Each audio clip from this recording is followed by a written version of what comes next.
ಪ್ರತಿಯೊಬ್ಬರಿಗೂ ಕೂಡ ಸಂಕ್ರಾಂತಿ ಹಬ್ಬದ ಶುಭಾಶಯವನ್ನು ಕೋರಿ, ಈ ಸಂಕ್ರಾಂತಿನಲ್ಲಿ ಬರೀ ಮನುಷ್ಯರೇ ಅಲ್ಲ, ಪ್ರಾಣಿಗಳು ಕೂಡ ಇದರಲ್ಲಿ ಪ್ರಾಣಿಗಳ ಹಬ್ಬ ಕೂಡ ಇದು. ಹಳ್ಳಿಗಳಲ್ಲಿ ಹಸುಗಳಿಗೆ, ಅದೇ ರೀತಿ ಎತ್ತು, ಎಮ್ಮೆ ಎಲ್ಲದಕ್ಕೂ ಕೂಡ ಕೊಂಬುಗಳು ಎಲ್ಲ ಬಣ್ಣ ಹಚ್ಚಿ, ಅದಕ್ಕೆಲ್ಲ ಹಸುಗಳಿಗೆ ಇದಕ್ಕೆಲ್ಲನೂ ಬಟ್ಟೆ ಹಾಕಿ ಮೈ ಮೇಲೆ ಸಂಜೆ ಹೊತ್ತು ಬೆಂಕಿ ಆರಿಸೋದು, ಇದೆಲ್ಲ ಕೂಡ ಗ್ರಾಮೀಣ ಪ್ರದೇಶದಲ್ಲಿ ಮಾಡ್ತಾರೆ. ಮತ್ತು ಈ ಸಂದರ್ಭದಲ್ಲಿ ಇನ್ನೊಮ್ಮೆ ಎಲ್ರಿಗೂ ಸಂಕ್ರಾಂತಿ ಹಬ್ಬದ ಶುಭಾಶಯ. ಸಂಕ್ರಾಂತಿ ಇವತ್ತು ನಮ್ಮ ರಾಜ್ಯಾದ್ಯಂತ ಮತ್ತು ದೇಶಾದ್ಯಂತ ಆಚರಿಸುವ ಹಬ್ಬ.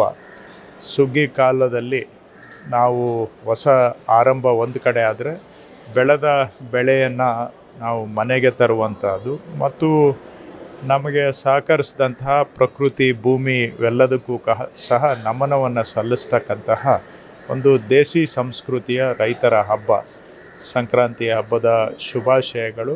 ಹಾಗೆ ಹೊಸ ವರ್ಷ ಎಲ್ಲರಿಗೂ ಹರುಷವನ್ನು ತರಲಿ ಎನ್ನುವುದು ನಮ್ಮ ಆಶಯ. ಈ ನಾಡಿನ ಹಬ್ಬ ನಮ್ಮ ಸಂಕ್ರಾಂತಿ, ಕೆಲವು ಕಡೆ ಪೊಂಗಲ್ ಅಂತಲೂ ಹೇಳ್ತಾರೆ. ಈ ಸಂಕ್ರಾಂತಿ ಹಬ್ಬದ ಒಂದು ಶುಭಾಶಯಗಳನ್ನು ನಮ್ಮ ಎಲ್ಲ ರಾಜ್ಯದ ಸಮಸ್ತ ಜನರಿಗೆ ನೀಡೋದಕ್ಕೆ ಬಯಸ್ತೇನೆ. ಒಂದು ಹೊಸ ಏನು ಇದು ರೈತರ ಹಬ್ಬ ಆಗಿದ್ದರೂ ಕೂಡ, ಮತ್ತು ವಿಶೇಷವಾಗಿ ಗ್ರಾಮಾಂತರ ಪ್ರದೇಶದಲ್ಲಿ ಇದಕ್ಕೆ ಹೆಚ್ಚು ಮಾನ್ಯತೆ ಇದ್ದರೂ ಕೂಡ ಎಲ್ಲರೂ ಈ ಸಂದರ್ಭದಲ್ಲಿ ಆಚರಣೆ ಮಾಡ್ತಾರೆ. ಮತ್ತು ಒಂದು ಹೊಸ ವರ್ಷಕ್ಕೆ ನಾವು ಕಾಲಿಡುವಂಥ ಸಂದರ್ಭದಲ್ಲಿ ಎಲ್ರಿಗೂ ಒಳ್ಳೆಯದಾಗಲಿ ಅಂತ ಸಂದರ್ಭ ಹಾರೈಸ್ತೇವೆ.